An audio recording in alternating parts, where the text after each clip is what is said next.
Jesus het nogal baie te sê gehad aangaande die onveranderlikheid van die gebooie, tradisie en die verbreeking van sy gebooie. Want voorwaar ek sê vir julle, voordat die hemel en die aarde verbygaan, sal nie een jota of een titteltjie van die wet ooit verbygaan, totdat alles gebeur het nie.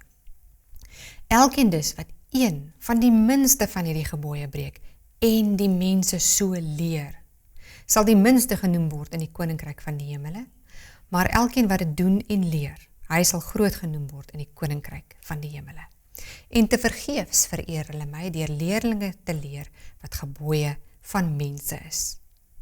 En kyk bietjie wat het koning Salomo, die slimste man wat nog ooit op aarde geleef het, gesê. Die hoofsaak van alles wat gehoor is, vrees God en hou sy gebooie, want dit geld vir alle mense. Hoeveel mense? Alle mense. En vandag, kyk 'n bietjie hoe die kalenders verander is. In 2011 was hierdie kalender nog reg met Sondag as die eerste dag en Saterdag as die 7de dag. Net die volgende jaar, in 2012, het hier dieselfde mense nou die kalender verander, sodat Maandag die eerste dag is, en Sondag die 7de dag, en natuurlik Saterdag die 6de dag. Dit is nie hoe God die orde van die weekdae bepaal het nie.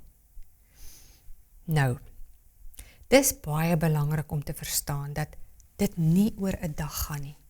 Dit gaan oor gesag.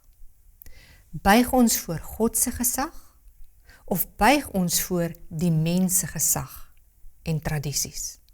Ek herhaal, Jesus en sy disippels het die Sabbatdag heilig gehou en Jesus het die volgende gesê, as julle my liefhet, bewaar my gebooie. Ons behoort die gebooie van God te onderhou, omdat ons gered is. Nie sodat ons gered kan word nie, want slegs Jesus kan ons red. Nie ons eie werke nie, selfs nie eens werke van gehoorsaamheid of deur die Sabbat te onderhou nie. Want uit genade is julle gered, deur die geloof, en dit nie uit julle self nie, dit is die gawe van God.